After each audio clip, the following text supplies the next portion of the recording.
चलो बुद्ध की ओर। बुद्ध और उनका धम्म। बाबा साहेब डॉक्टर भीमराव अंबेडकर लिखित। ऑडियो एडिटर मनोज कुमार बौद्ध। नमो बुद्धाय। अनुवादक डॉक्टर भदंत आनंद कौशल्या। 14।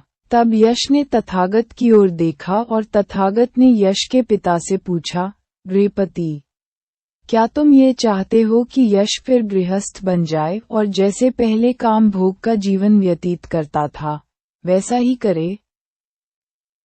15। यश के पिता ने उत्तर दिया, यदि मेरे पुत्र यश को आपके साथ ठहरना ही अच्छा लगता है तो वह आपके साथ ही ठहरे। यश ने एक भिक्षु ही बने रहना ठीक समझा। 16। विदा लेने से पहले यश के पिता ने कहा, भिक्षु संघ सहित तथागत मेरे घर पर भोजन करना स्वीकार करें। 17। चोवा धारण कर भिक्षा पात्र हाथ में ले यश कुलपुत्र सहित तथागत यश गृहपति के घर पहुँचे। 18। घर आने पर माँ और यश कुलपुत्र की पूर्व भार्या ने भी तथागत के दर्शन किए। भोजनांतर तथागत ने यश गृहपति के परिवार के लोगों को धर्मोपदेश दिया। वे बहुत प्रमुदित हुए और उन्होंने तथागत की शरण ग्रहण की। 19। यश के 4 मित्र थे जो वाराणसी के ही धनियों के पुत्र थे। उनके नाम थे विमल, सुबाहु, पूर्णजित तथा गवामपति। 20। जब यश के मित्रों ने सुना कि यश ने बुद्ध और उनके धम्म की शरण ग्रहण की है तो उन्हें लगा कि जो बात यश के लिए अच्छी है वही उनके लिए भी अच्छी होगी। 21। इसलिए वे यश के पास गए और उससे कहा कि वह भगवान बुद्ध से उनकी ओर से प्रार्थना करे कि वे उन्हें भी अपना शिष्य बना लें। 22। यश ने स्वीकार किया और भगवान से प्रार्थना की, कृपया इन मेरे 4 मित्रों को धम्मोपदेश देकर कृतार्थ करें। भगवान ने स्वीकार किया।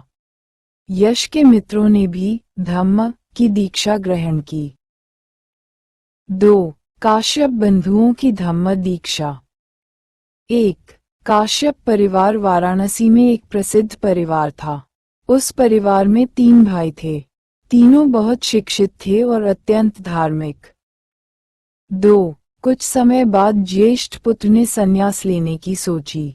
तदनुसार उसने गृह त्याग किया, संन्यास ग्रहण किया और उरुवेल की ओर गया, जहां पहुंचकर उसने अपना एक आश्रम स्थापित किया। 3. उसके दोनों छोटे भाइयों ने भी उसका अनुसरण किया और वे भी सन्यासी बन गए। 4. वे सभी अग्निहोत्री अर्थात आग की पूजा करने वाले थे। बड़ी बड़ी जटाएं धारण करने के कारण वे जटिल कहलाते थे। 5. तीनों भाइयों में से एक उरुवेल काश्यप कहलाता था, दूसरा नदी काश्यप और तीसरा गया काश्यप।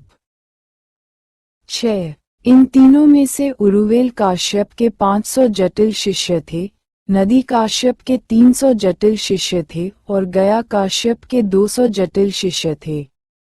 इनमें से मुख्य उरुवेल काश्यप ही था।